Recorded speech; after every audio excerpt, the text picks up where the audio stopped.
그래서 이제 무엇이든지 맡겨도 안심되는 그런 인재를 기르려고 보니까 믿음과 지성을 갖추고 그 다음에 인품이 되어야 됩니다. 그걸 인성이라고 하는데 우리는 그냥 교회만 다니면 좋은 사람 되겠지라고 말하는데요. 아시다시피 잘 안 돼요. 물론 거듭난 사람, 성령으로 인해서 거듭나서 성령의 열매로 드러나는 그런 인품이 되는 건 참 희망이죠. 좀처럼 쉽지 않은 부분이었어요. 그래서 성경적 명심보감이라는 교재를 만들어서 사람의 됨됨이를 철저하게 훈련시키기 시작합니다. 그러다 보면 가장 좋은 인품은 누구냐? 정직한 사람이에요. 이 정직이 하나님을 향한 정직, 이웃과의 관계에서 정직, 또 자신에게 정직, 이 세 가지를 아예 어려서부터 중심에 두는데 이 정직치 않은 사람, 거짓된 자는 바로 그 아비가 마귀 아닙니까? 요한복음 8장 44절에 거짓된 인재를 교회에서 길러서 이 세상에 길러서 뭐 하겠어요? 그러니 정직한 인격으로 제대로 된 사람을 기르려면 어려서부터 체질화가 돼야 됩니다. 잘 아시다시피 마틴 루터가 13세에 아침에 목이 마르고 배고프니까 엄마 몰래 부엌에 들어가서 우유하고 호두를 훔쳐 먹다가 엄마에게 들켰어요. 저 아들이 당연히 배고파서 찾아 먹으면 엄마가 기뻐해야 되는데 그 엄마는 달랐습니다. 철저한 크리스찬으로서 신앙인으로서 아들이 엄마 몰래 냉장고에 있는 거, 부엌에 있는 물건을 훔쳐 먹는 것은 엄마로서 용납이 되지 않아서 루터의 손에 피가 나도록 엄마가 때리면서 울었어요. 루터는 그때 충격을 먹죠. 그 정직함이 나중에 종교개혁을 하는 길이 열린 거예요. 거짓된 회개, 내가 죄에서 벗어나지 못한 채 구원이라는 것을 믿을 수 있느냐라는 실험, 그것이 종교개혁의 시발점이 된 것입니다. 정직한 자라야 하나님이 기뻐하시고 쓸 수 있어요. 그런데 이거를 어떻게 그러면 우리 아이들에게 정직함을 가르칠 거냐. 그래서 고민한 것이 명심부각이에요. 한 가지가 뭐냐면 부모님 앞에서 나는 어떤 사람인가라는 거예요. 제일 많이 아이들에게 물어보면 엄마에게 거짓말을 제일 많이 했다라고 얘기해요. 왜 그랬을까요? 엄마 속이는 것이 일상이 돼 있어요. 그런데 엄마를 속이는 거짓말이 자기를 속인 것이 되고 하나님 속인 것이잖아요. 이런 부분을 정리하기 시작한 거예요. 그래서 사람을 속이려고 하지 마라. 그 사람은 속일지 몰라도 하나님 못 속이지 않느냐. 이것이 어릴 때부터 아이들에게 체화되도록 시켜야 돼요. 재미있는 일이 많이 벌어집니다. 아빠 사랑하지? 그러면 예 그래요. 엄마 사랑하니? 예 그래요. 그러면 사랑은 희생인데 어떻게 엄마 사랑을 표현할까? 이래가지고 아빠가 집에 들어오시기 전에 잠드는 거 없다. 아무리 피곤해도 아빠가 오실 때까지 문 앞에서 기다리는 거야. 일부 아이들이 그거를 실행했어요. 근데 한 사례 볼까요? 별 3일 거리 술을 드시는 아버지가 계셨어요. 근데 이 아버지가 밤늦게 아파트에 들어오는데 아이가 집 앞에 방 앞에 쪼그리고 앉았다가 졸면서 눈 비비고 앉았다가 뛰어오르면서 아빠 사랑해요 이렇게 하면서 목에 매달리고 안아주고 막 비벼주면서 아빠 수고하셨습니다 감사합니다 이라고 자기 방에 들어가는데 이 아버지가 눈물이 왈칵 나는 거예요. 내가 아가 저렇게 하는데 내가 이 밤늦게까지 술 먹고 다니다니 말이 되나. 근데 그 모습을 바라보는 뒤에 엄마가 눈물을 쏟는 거예요. 이 아이 하나가 이렇게 그 행동 하나를 통해서 가정을 변화시키는데요. 그분이 그래요 저한테. 나는 애가 너무 부끄러웠다. 애 앞에 부끄러움을 그때 느꼈다.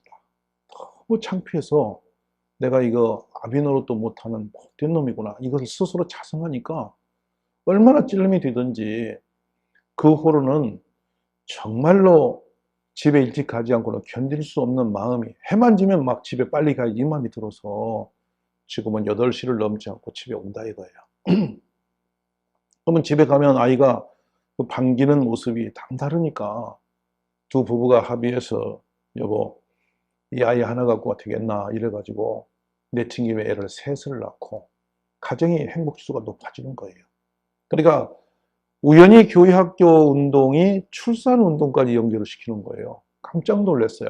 근데 이 아이들이 때로는 이게 친구들이 가지고 있는 놀이감을 욕심이 날 때가 있잖아요. 그래놓고 그걸 들키고 난 뒤에 뭐 회개를 하는 거 보면 정말 감동해요. 그래서 무엇을 맡겨도 안심이 되고 기쁨이 될 수 있는 사람은 정직한 사람이어야 되니까 그 인성을, 인간 됨됨을 거기서부터 출발시키고, 두 번째 애절이에요. 지금 사회적으로 인간적 사회가 생활이 어려운 것은 수평적 조직으로 자라고 있어요. 그러니까 보세요. 유치원, 어린이집부터 전부 나이 또래별로 자라요. 초등부 그래요. 중고해서 군대까지도 나이별로 자라났어요. 그런데 직장을 가보면 사회는 수직적 구조입니다. 적응이 불가능해요. 어른과의 관계를 이룰 수가 없어요. 그래서 우리 그 방과후 교실에서는 1학년과 6학년을 한 조로 팀을 구성해서 1, 2, 3, 4, 5, 6학년이 한 조예요. 형 노릇, 동생 노릇, 친구 노릇을 해내게 만들죠. 이거를 1년씩 1년씩 하다 보면 자기도 팀장이 되어서 6년 동안 팀으로 1학년, 6학년이 어우르다 보면 재미있는 현상이 생기는데요. 1, 2학년 아이들은 5, 6학년 언니, 형들의 모습이 로망해요. 재미있는 겁니다. 흰 티를 입고 이렇게 슈트를 걸치고 6학년 형이 왔어요. 다음 주에 오면 동생들 다 그거 입어요. 부러운 거죠. 이게 답습을 하는 겁니다. 이런 이제 사회적 관계를 통해서 인성 훈련을 계속 시켜나가는 거예요. 그래서 이 아이들은 이제 형을 섬길 줄 알고 동생을 보살필 줄 알고 같이 오를 줄 아이도 되는데, 이번에 입학 장면이 동영상이 있습니다. 이 작품이 어딜 보냐면 1학년 아이들이 들어오는 과정에 쭉 들어와서 예배당 강단에 세워놓고 2학년 이상의 모든 선배들이 다 책상에 앉아서 박수로 환영한 다음에 애들을 6학년들이 업고 예배당을 돌기 시작하면서 축복하는 거였어요. 처음에 애들이 어색하니 막 얼어붙은 모습으로 들은 1학년들이 박수 받으면서 막 긴장을 더 높이더니 이제 형들이 막 업어주고 이러니까 막 분위기가 떠오르기 시작하는 거예요. 얼마나 재밌던지. 그러면서 이제 바로 저녁 식사로 이어지니까 형들이 손 붙들고 가서 같이 식탁에 앉아서 밥을 먹고 대화를 하고 막 그 칭찬하고 이러니까요.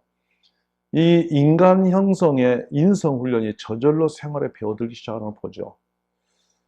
이따금 아이들이 다퉈요. 싸워요. 그런데 우리는 막 너무도 적극적으로 부모님들이 개입을 해서 오늘날 우리나라가 어렵습니다.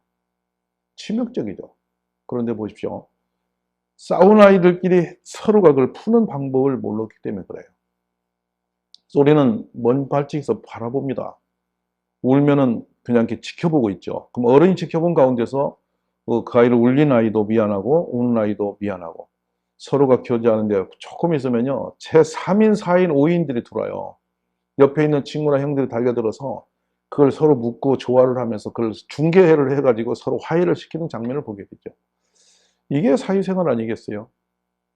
우리는 뭐 어른들도 화해가 잘 안 돼서 가정도 깨뜨리지는데, 저는 이렇게 화해를 잘할 수 있는 사람이라면 좋은 인성을 가진 사람이라고 확신하는 거예요.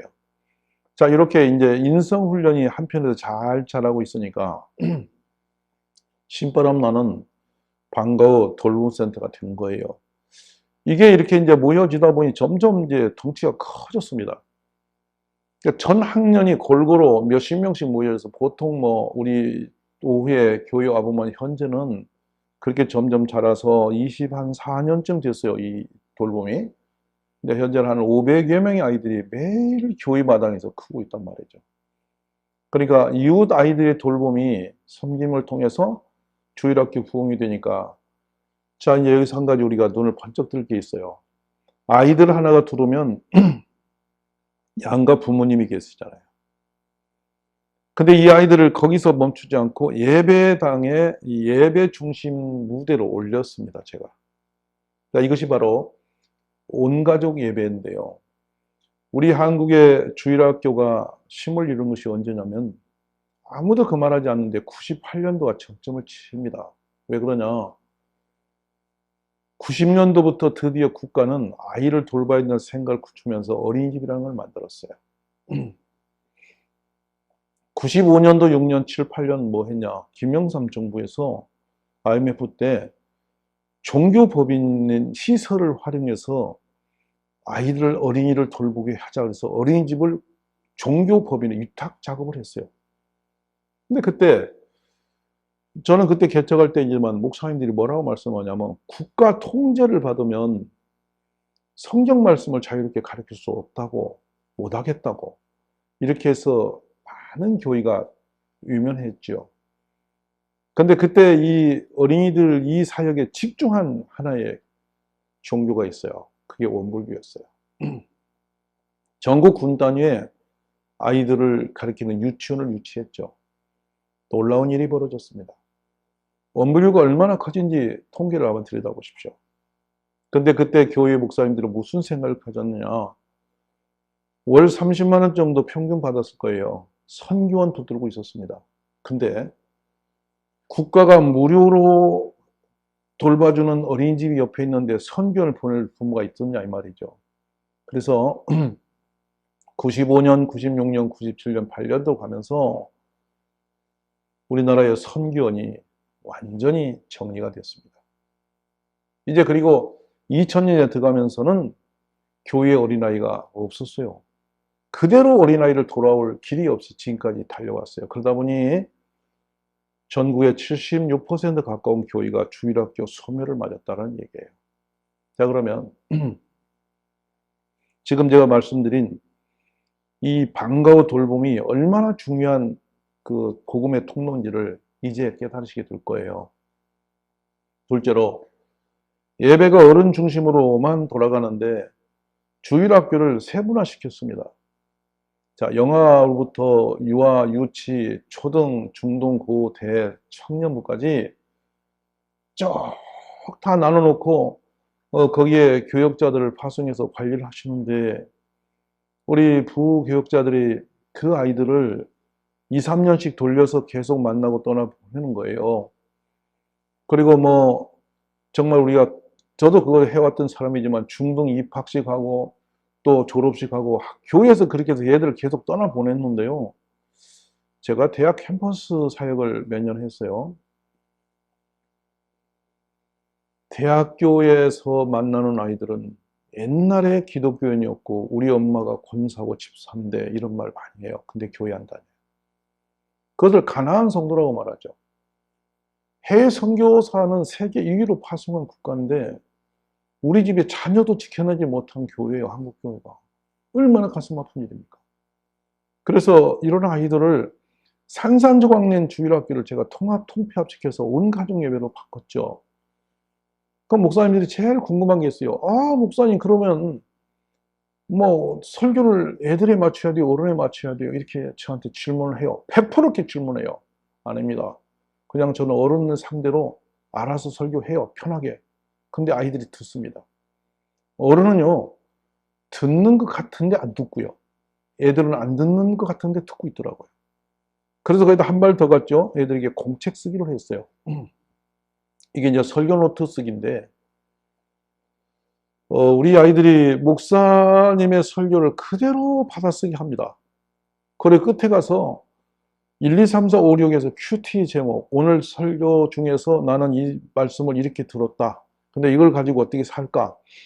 이런 것을 자신의 언어로 바꿔서 가서 토론을 하도록 해서 9시에 모여든 아이들이 그 설교를 받아 쓴 다음에 2시간 동안 형과 동생들과 어울려서 토론을 해요. 설교 중심의 토론입니다. 이것이 바로 하브로트 아니겠어요? 근데 이러다 보니까 우리 아이들의 언어가 대폭 성스러워지고 문해력이 탁월해져요. 하버드 대학에서 근간에 가장 강화시키는 교육이 원고 쓰기 작업을 알고 계실 거예요.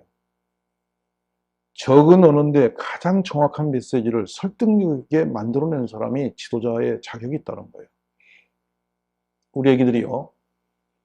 어른들이 든 설교를 그냥 받아쓰기를 하면서 문해력이 탁월해지고 한문이 언어가 되어져 있어서 이 내 몸으로 그걸 그대로 느낌으로 젖어지지 못하면 이 독해가 쉽지 않습니다. 문해력이 안 됩니다. 그러니까 수학을 몰라서 못 푸는 게 아니고 물어보는 질문을 못 알아들어서 답을 못 내는 게 우리나라 아이들이잖아요.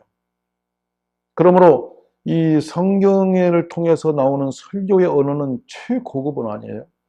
이 언어를 애들이 6년간 받아 쓰고 중학교, 고등학교 때 받아 쓰면은 우리 아이들은 뭐 어마어마한 문해력이 생겨서 이 국어 공부에 대해서는 거의 장애가 없어요. 제가 임상 결과를 가지고 있어요. 그래서 우리 아이들은 엄마 곁에 앉아서 그 목사님의 설교를 막 받아 쓰는 거예요. 그래, 그걸 써서 자기는 질문지 만들어 갖고 자기 토론하러 가는 거예요.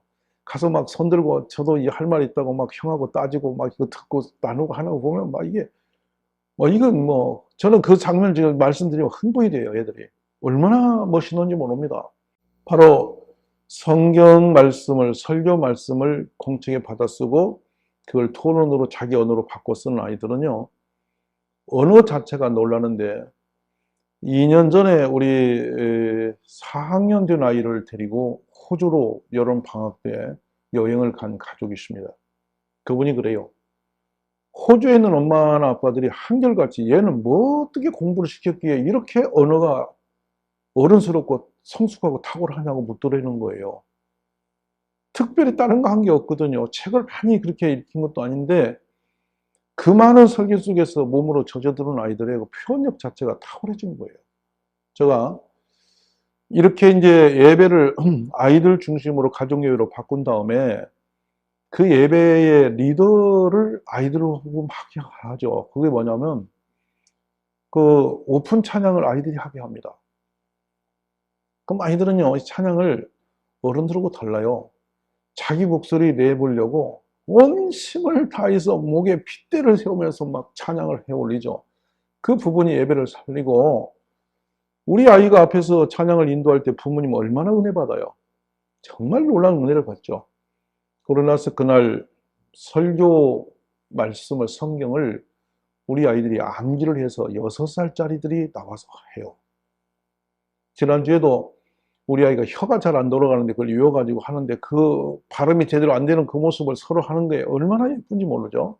그 다음에 자신이 크면 이런 사람이 되고 싶다라는 자신의 포부를 선포하게 만들어요.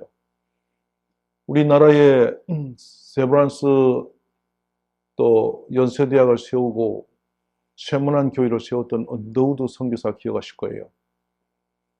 그분이 영국에서 11살에 미국으로 이렇게 이민을 따라가는데 영국에서 복음을 듣는 게 4살이었어요.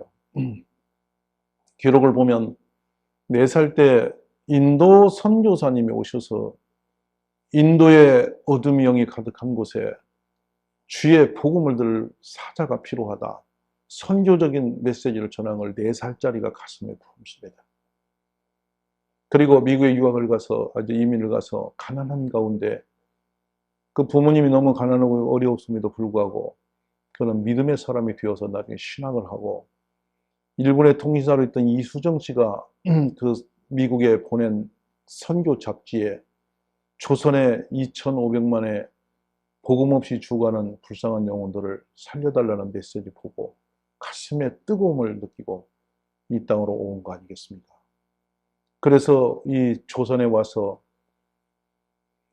그분이 학교를 세우고 김규식 선생을 세워서 그 김규식 선생이 결국에는 파리 만민 평화 협정에 달려가면서 우리 대한민국 동포들이여 가만히 있지 마라. 뭔가 태극기를 들고 여러분이 외쳐라. 그래야 만민회의할 때 소문이 난다. 이래가지고 한 것이 3.1운동 아닙니까? 저는 생각합니다. 우리 나이 하나 중심으로 교회에서 바르게 세우면 그 아이의 하나의 그 돌봄의 역사를 통해서 가정이 살고 나라가 산다고 확신하는 것이죠. 그러므로 조금 전에 돌봄이 시작되어서 이제 9시 예배 사역으로 한 발 더 나와서 이제는 영향을 미치는 게 되니까 저희 교회는 시골이지만은 어린이 중심의 교회로 이미 털을 닦았어요. 자, 그러면 여기서 우리가 코로나 때의 약한 이웃을 어떻게 우리가 돌봐서 부흥했는가? 저희 교회는 코로나를 지나고 상당히 부흥한 교회입니다. 그러면 코로나 때 어떻게 했기에 부흥의 길이 있었나를 제가 설명을 드리겠는데요. 예배를 중단한 거 정말 성경적이지 않죠. 가능한 한 예배를 드리려고 애를 썼고요. 그러나 어차피 사회적으로 또 지탄을 받는 부분이 있어서 많이 어려움이 있지만 예배를 지키면서 또 정말 열심히 했던 일은 이웃돌 봉했습니다. 자, 이제 첫 번째로 가봅시다요. 아이들은 집에 앉아서 인터넷 강의로 수업을 대신했어요. 엄마가 아침에 조리를 해서 냉장고 넣어놓고 아이에게 쪽지를 붙여놓고 점심에 이거 차려 먹으라 이러고 직장을 갔단 말이에요. 근데 아이가 제때 그걸 먹는지 인강을 듣는지 전혀 엄마는 감을 못 잡아요. 그래서 직장을 안 가도 괜찮은 중년과 권사님들 또 선생님들을 모아서 도시락 작업을 했죠. 이 도시락을 가지고 이제 아이들이 있는 집을 찾아가기 시작한 거예요. 2일에 한 번 정도 갔어요. 자, 이제 한 사례를 제가 말씀드릴게요. 직장에 있는 엄마가 아이에게 전화합니다. 너 오늘 공부했냐? 네, 예, 엄마. 점심 어떻게 했냐? 그랬더니, 엄마, 걱정 마. 지금 여기 봐봐. 이게 이제 두루 엄마들이 동영상으로 통화를 하잖아요. 근데 아이가 도시락을 들어보이는 거예요. 이거 교회 이모가 지금 갖다 놨다고. 이거 보라고 하면서 열어 보여주는 거예요. 직장에 있는 엄마가 눈물이 왈칵 나더래요. 세상에 친척도 못하는 것을 교회에서 하는구나. 얼마나 가슴이 울림이 오는지. 그래, 오후에 들어와서 집에서 그 아이가 먹은 도시락 남은 걸 볼 때 눈물이 나서 저녁 식사를 못 하겠더라고요. 그 감사와 기쁨이 있어서. 그러니까 그 팬데믹이 우리 아이와 교회를 갈라놓은 게 아니라 더 뜨거운 관계를 만들어 준 기회가 됐던 거예요. 그리고 모든 이웃의 교회들에게 우리가 반찬 나눔을 했어요. 그때 시장도 제대로 못 갔습니다. 그래서 우리가 교회에서 한 20, 30명씩 조용히 모여서 이 식단 재료를 갖다 놓고 김치도 담그고 여러 가지 조리를 해서 지역의 어려운 이웃들을 배달을 갔죠. 이분들이 깜짝 놀래요. 시장도 무서워서 못 가는데 어떻게 이걸 갖다 주냐. 그러니까 팬데믹 지금도 계속 그건 그치지 않고 섬기고 있습니다만은 그 도시락이 하나 가고 오고 할 때 예수 믿으란 말 안 씁니다. 그냥 갖다 드리고 그냥 편안히 잘 계시기 바란다. 별일 없냐 이러면서 냉장고 섬김이라는 걸 지금 하고 있거든요. 그 가정의 냉장고를 지난주부터 일주일에 한 번씩 쭉 그 댁을 맡은 사람들이 보통 한 사람이 5, 6가정을 맡아서 가는데요. 저도 4가정을 맡아서 토요일마다 이렇게 찾아서 배달하곤 했습니다. 근데 그걸 하면서 뭐 하냐. 그 냉장고에 지난해 갖다 드렸던 요리가 어떤 상태인지를 봐야 돼요. 드시지 않았으면 이분이 몸이 건강치 않다는 증거고 잘 드셨으면 감사한 거고. 그래서 냉장고로 그 집의 건강을 보면서 우리가 그분을 돕고요. 적어도 거실 정도는 청소해드리고 나오거든요. 근데 자녀와 같이 달려가서 토요일마다 그 요리한 것을 들고 그 집에 찾아가 방문하고 청소를 돕고 기도를 해드리고 온단 말이에요. 여기서 얻는 유익이 어마해요. 우리 아이들이 효도를 배우고 섬김을 배우며 봉사를 배웁니다. 그러니까 이제 엄마 아빠가 깜빡하더라도 토요일 되면 아이가 미리 준비를 해가지고 뭐 손에 별걸 다 들고 애가 가기도 해요. 때로 보면 뭐 할아버지 할머니 뭐 좋아하는 거 있다고 지들이 과자 부시러 먹는 데부터 구불쳤다가 들고 온 아이도 있단 말이죠. 자, 섬김이 체질화되는 훈련을 시키니까 이렇게 안전한 가정이 어디 있겠어요. 이 운동이 서서히 이제 가정에 젖어드니까 지역 사회에서 그 유력한 교회로서 인정받는 길이 당연히 오게 되는 거예요. 지금은 저희 이제 교회에 냉장고, 반찬 냉장고를 교회에 이제 1층에 갖다 비치를 해놓고 있거든요. 그게 뭐냐면 신방을 갈 때에 마땅치 않은 거예요. 신방 재료가. 그리고 이웃을 봉사할 때 마땅치 않은데 누구든지 좋다. 여기 있는 요리는 가지고 가서 봉사하든지 섬기는 데 쓰라라고 교회가 일단 준비를 해두니까요.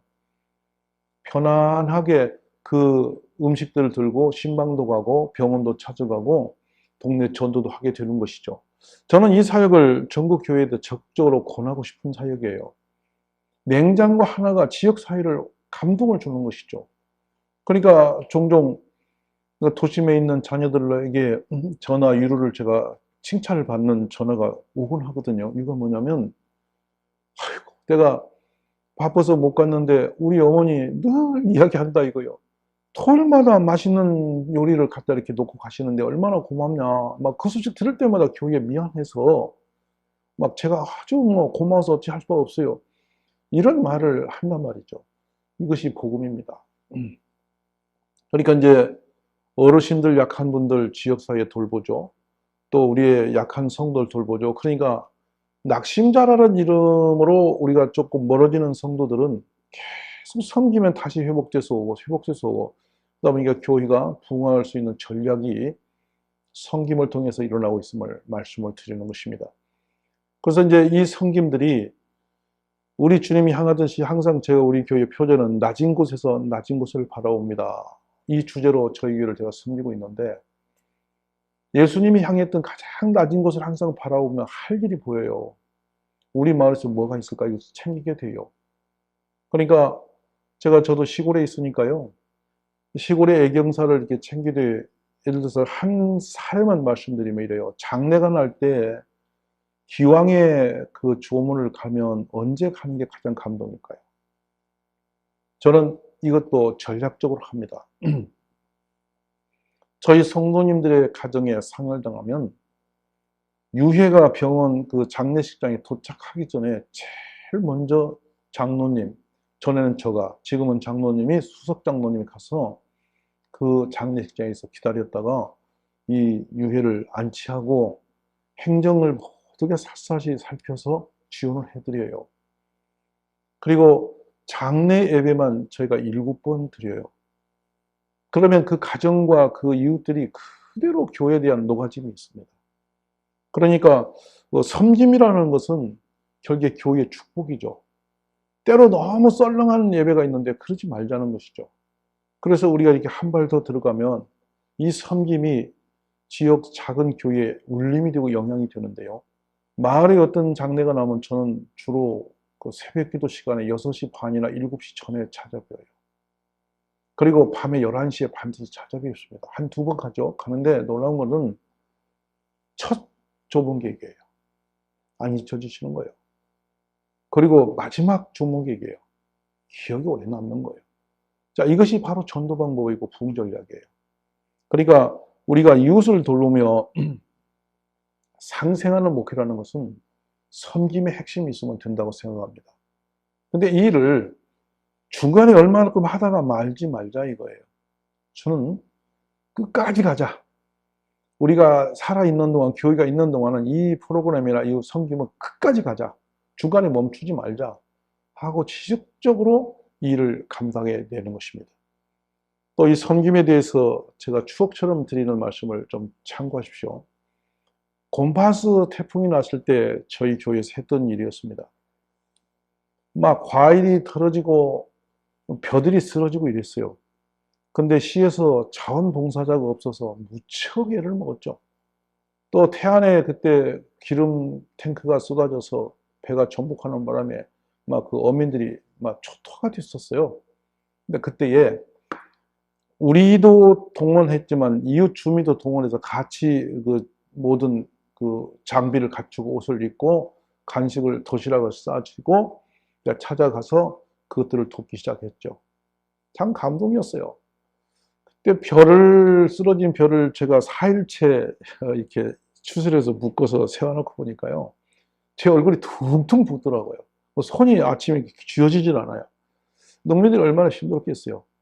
그런 섬김들이 통해서 지역에 울림이 되니까 뭐 교회 설립 예배를 드리면 동네 주민들이 봉투에다가 축발전 막 이렇게 해가지고 들고 오세요. 바로 그것이 우연이 아니잖아요. 동네 주민의 마음이 교회에 감사가 있으니까 그런 표현을 하시는 거잖아요. 결국에 지금은 못하지만 전에는 제가 뭘 했더냐면 농사 짓는 이웃들이 계시니까 늘 그 바카스나 시원한 음료수를 제가 챙겨 들고 낮에 되면 그 농장에서 일하시는 분들 찾아뵙고 그 바카스 같은 거 까드리고 그랬어요.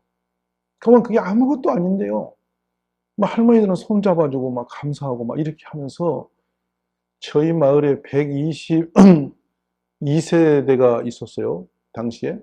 근데 한 3년 지나니까 그 뭐 유기적으로 교회 온다고 막 3년씩 데모하던 분들이 27가정이 등록을 했어요. 제가 깜짝 놀랐어요. 이거 바카스 한 병에 이런 영향을 미치는구나. 아무것도 아닌 것 같지만은 받는 이들은 섬김에 감동을 먹으면 마음도 몸도 움직이게 되는 것을 믿으시기 바랍니다. 근데 멈추지 마십시오. 하던 일을 거듭하는데 저는 우리 충청도의 반응 속도가 대단히 더딘 곳이거든요. 그러니까 그 속내를 모르겠어요. 이분이 갔으면 뭐 가면은 막 금세 이렇게 친해진 것 같은데 모르겠어요. 내면이 뭔지. 왜냐면 행동이 더디니까. 한 번은 작년에 지역 총회를 한다고 마을에 저기 삼동에서 불러서 갔더니 옆에 있는 할아버지가 제 손을 꽉 잡는 거예요. 아니 그래서 이렇게 보니 제가 낯설은데 어디 익숙한 것 같은데 오래 나이가 드셔서 잘 모르겠어요. 그래서 어떤 일이냐고 제가 했더니 좀 이따 이야기하겠다고. 회의가 끝난 뒤에 저를 이렇게 휴게실을 부르시더니 하는 말씀이 뭐냐면 목사님 제가 교회 앞에 지날 때마다 아주 죽을 뻔했습니다 그래요. 그래서 왜 그러세요? 그랬더니 이런 말씀이에요. 아이고 목사님이요. 제가 23년 전에 직차 얻어먹은 사람이요 이래요. 어이 무슨 말씀이요? 제가 4년 8개월을 정한 동네에 하루에 100사람에게 직차를 계속 달렸어요. 눈이 오든 비가 오든 정말 눈이 오는 날은 더 비가 오면 더 비를 맞고 우산도 없이 일부러 젖은 몸으로 막 그걸 갖다 드렸어요. 그러면 생각해 보세요. 비를 쭉 적셔 온통 비 맞은 사람이 가게 문 열고 들어와서 안녕하세요 하고 칙차를 제가 한 잔 따뜻하게 따라드리고 돌아서면요. 아유 왜 그러냐고 이렇게 막 마음이 안쓰러워서 막 그 반응하고 이랬어요. 근데 그분 중에 한 분이었던 거예요.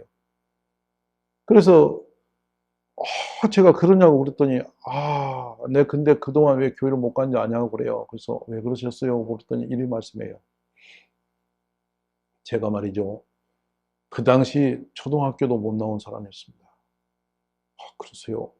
내가 글도 잘 모르는 게 교회 가서 뭐겠어요. 그래서 안 갔는데 동생 5을 다 가르치고 나니 내가 환갑이 다가오잖아요. 그 내가 통신학교를 가서 지금 대학교 다닙니다. 내가 교회 갈게요. 그러더니 딸을 데리고 손자까지 데리고 등록을 하시는 거예요. 자, 충청도의 할아버지가 23년 만에 등록하는 장면이에요. 엊그제 그 불교에 심취돼서 이분은 정말 27년 기도했습니다. 제가 할머니. 근데 주일날 등록해서 제가 3주 동안 일을 세워서 박수 쳐드린 분이에요. 이분이 그래요. 내가 불교의 부처님을 배신하지 않으려고 살았는데 70 넘고 보니까 멋이 좀 그랬다. 그래서 교회 왔더니 교회가 이리 좋은 걸 내가 몰랐다. 이러면서 이분이 전도를 하시는 거예요.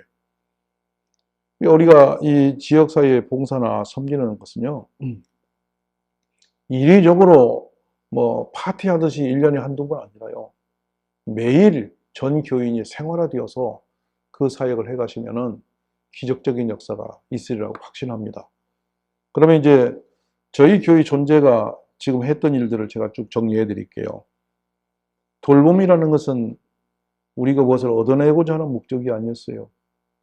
부모님의 손이 닿지 않는 그곳에 교회의 사랑의 손을 펼치는 거였거든요. 그러니까 저 역시도 어린이집이 없는 시대에 저희 아이 둘을 키우면서 개척을 했어요.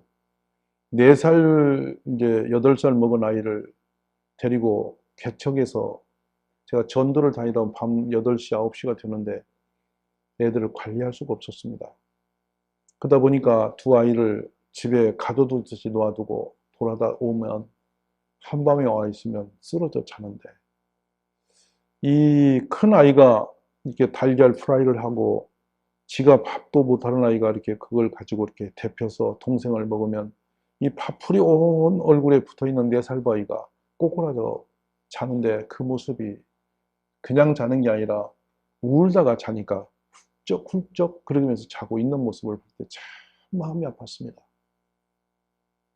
물론 우리 예수님의 희생을 생각하면 아무것도 아니지만 개척한 아무것도 없는 목회자는 내 아이 하나도 제대로 돌볼 수가 없는 상태였기 때문에 아이를 돌보지 못하는 부모의 마음을 제가 그렇게 공감할 수가 있었던 것 같아요.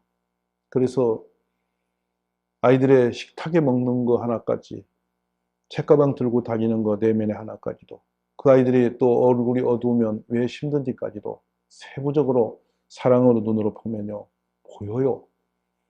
근데 그런 섬김과 돌봄이 점점 자라서 부모님들의 울림이 되고 또 소문이 나고, 내 아이가 그 교회 가서 행복하게 자라는 모습 보면은요, 엄마들은 그냥 입을 열어서 막 소문을 내요.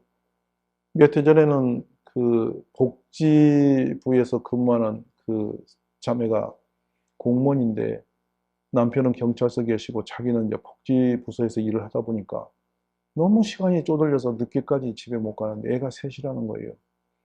새 아이를 밤 10시까지 제가 이제 돌봐주는 거죠.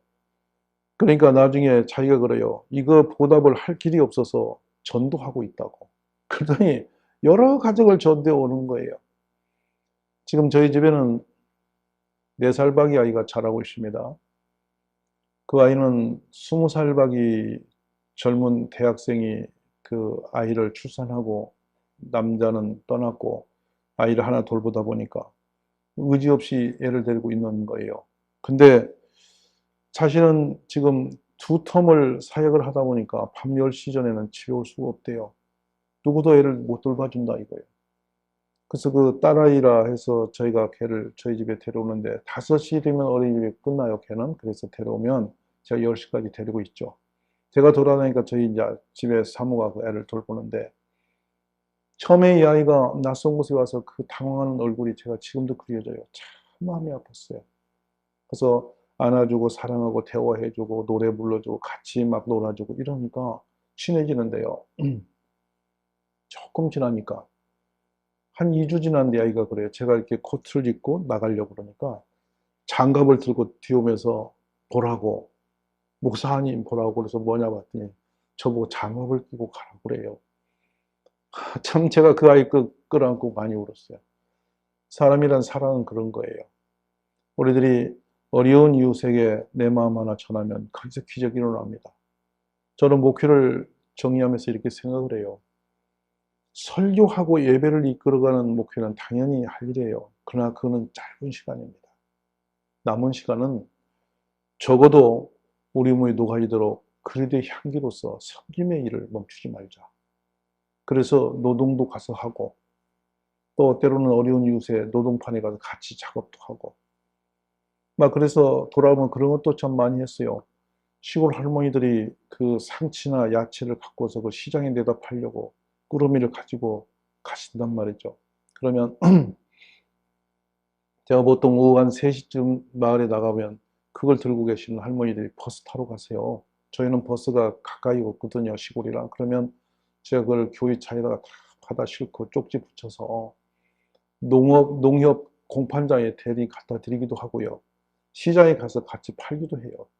그리고 팔러 가서 재밌는 얘기 해드릴게요. 시골 할머니들이 이렇게 야채를 가지고 장터에 앉아 계시잖아요.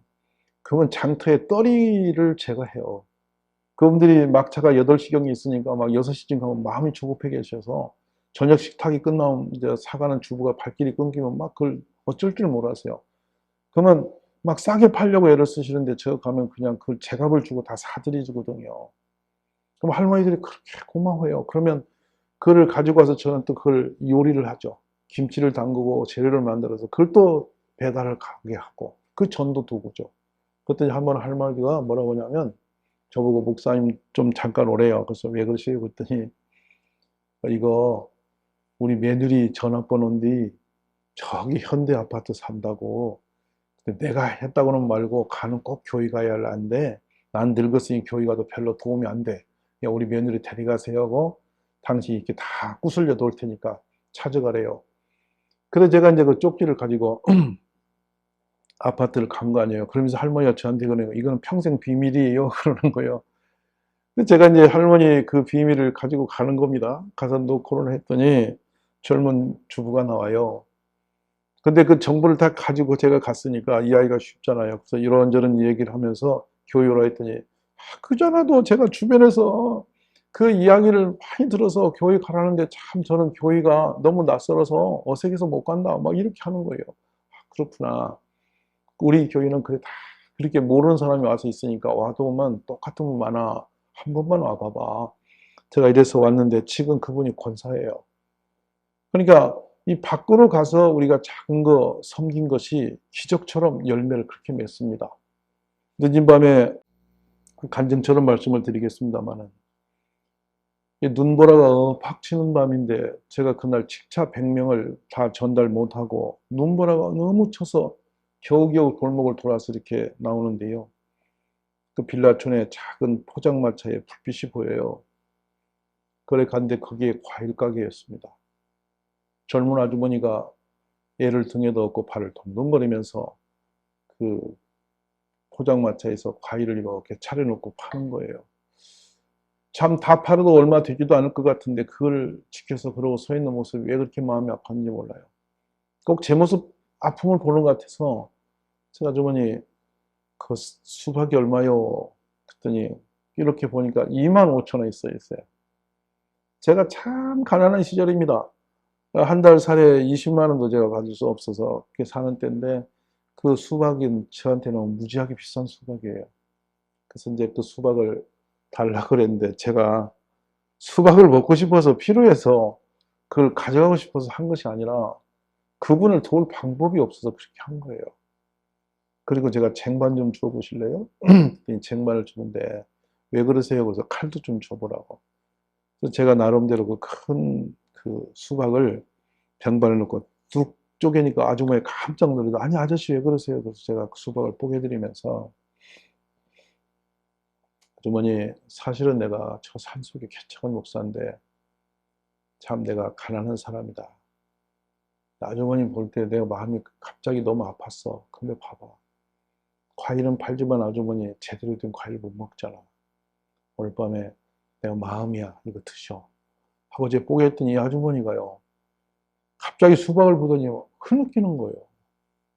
근데 저도 너무 미안하고 마음이 아파서 같이 울고 제가 튀어나왔어요. 그냥 돌아서 와버렸는데 오다 보니까 뒤에서 눈 속에 그냥 서서 저를 보고 있더라고요.